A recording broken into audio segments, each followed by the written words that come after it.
Ya, assalamualaikum warahmatullahi wabarakatuh. Selamat sore semuanya. Ya Pak,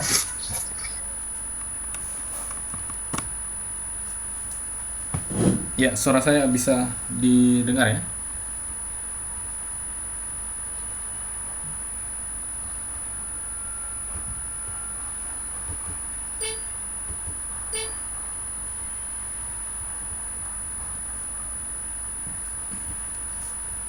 Iya, teman-teman sekalian, terima kasih sudah bergabung di kelas kita di Semantic Web. Eh, yang baru bergabung ini baru 4 orang ya. Di siakatnya itu ada sekitar eh,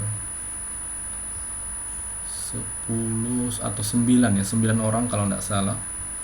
Berarti 5 orang lagi belum bergabung di kelas daring kita ini di virtual meeting. Eh, jadi di Semantic Web ini teman-teman sekalian mungkin sudah pernah mengampuh kembali. Jadi mungkin pada pertemuan kita hari ini, ya, pertemuan kita perdana, yang harusnya itu kita sudah lakukan 2 kali pertemuan, tapi mungkin teman-teman baru mengisi KRS-nya. Jadi di kesempatan kali ini saya ingin sedikit mungkin apa ya, sekedar sharing mungkin sama teman-teman di sini ya. Jadi di Semantic Web itu sebetulnya pembahasannya lumayan banyak juga ya, topik-topik yang kita bisa angkat di situ. Tapi mungkin teman-teman di sini mungkin adalah kelas yang mengambil kembali ya mata kuliah ini. Jadi mungkin sudah pernah dilalui materi-materi tersebut. Sebelumnya saya ingin bertanya, dosen semantik webnya yang semester sebelumnya siapa ya?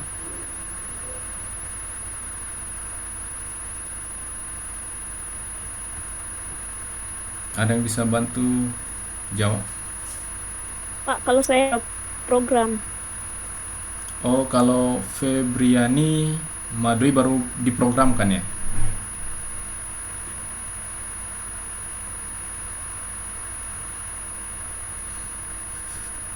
Iya, Febriani baru diprogramkan ya? ya Pak, Oh iya. Kalau Zainal, kalau nggak salah dulu Paula Pak, tapi iya. Paula nggak salah Pak. Oh, Paula ya? Iya, iya. Masa 2014 sudah agak lama. Oh iya. Oh, Paula. Iya, jadi Semantic Web ini mungkin dosennya itu saya yang baru ya. Kemudian Paula itu yang sebelum-sebelumnya yang mengampu. Saya juga belum pernah diskusi sama beliau. Saya tidak tahu submaterinya apa, tapi saya sebetulnya sudah 2 semester atau 3 semester ya sudah saya mengampu mata kuliah ini. eh, yang sebetulnya banyak sekali memang pembahasan yang kita bahas di situ ya. Eh, yang topik utamanya itu bagaimana kita bisa menganalisa sebuah web, mulai dari khususnya di codingannya sampai kemudian kita bisa melihat web tersebut seberapa jauh dia mengimplementasikan punya nilai-nilai semantik kan, semantik ya, punya nilai-nilai semantik ya. Jadi semantik itu, semantik web itu teman-teman sekalian adalah sebuah bahasa bahasa Indonesia ya, tapi diserap dari bahasa Inggris mungkin ya.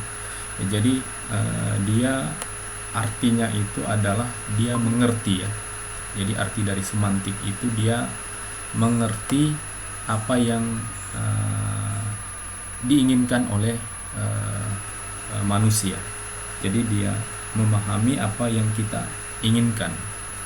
Jadi secara umum berarti bisa kita simpulkan bahwa semantik web itu adalah sebuah web yang bisa memahami apa yang diinginkan oleh manusia. Jadi dia bisa mengerti apa yang kita butuhkan. Jadi ini salah satu teknologi yang memang sudah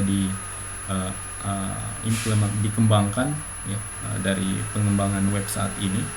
Jadi kalau kita lihat semua aplikasi dan web-web publik yang global ya, mungkin hampir semua ya aplikasi online yang sifatnya publik itu sudah berbasis semantik web semua. Tapi dalam pembahasan semantik web itu lebih banyak sebetulnya kita mengkaji seberapa jauh ya penelitian kita atau seberapa jauh kajian kita dalam sisi kaitannya web yang implementasi webnya seberapa jauh semantiknya, dan kemudian seberapa dalam isi dari semantik web tersebut ya. Misalkan mungkin kayak taruhlah mungkin webnya Facebook atau websitenya Google ya, itu kita bisa lihat ya bagaimana dia sudah memang berbasis semantik web. Jadi saya mungkin di semester ini agak sedikit berbeda dari semester sebelumnya. Lagi pula juga mungkin di sini teman-teman hanya berapa orang, 9 orang ya, 9 person saja. Jadi nanti saya rencanakan itu teman-teman nanti buat sebuah tugas besar atau sebuah proyek sebagai pengganti finalnya ya, sebagai pengganti finalnya, dan ada juga untuk pengganti UTS-nya. Kemudian untuk pertemuan kita itu mungkin lebih banyak akan kita kaji sebuah jurnal ya, sebuah jurnal dan beberapa metode atau teknologi semantik web yang sangat mutakhir saat ini ya, yang biasa kita gunakan khususnya dalam mungkin kayak pengolahan database-nya ya. Ya, jadi pada sisi itu ya, karena kan saya kira semua aplikasi online ya itu tidak terlepas dari database MySQL. Itu tidak terlepas ya.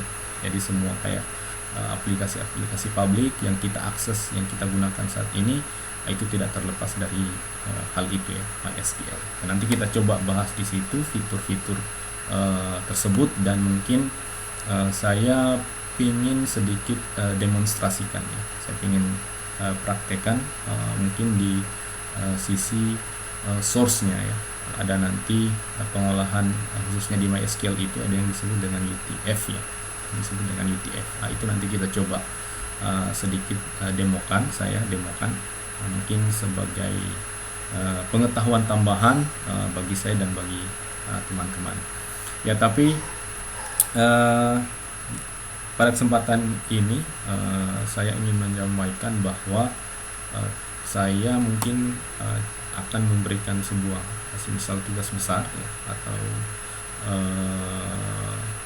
proyek nanti buat sebuah mungkin ada yang kelompok dan ada tugasnya yang individu. Jadi tugasnya itu ada 2 jenis ya, sebagai pengganti uji UTS-nya dan sebagai pengganti finalnya ya. Jadi ada 2, tapi nanti untuk lebih spesifiknya mungkin minggu depan atau kapan ya nanti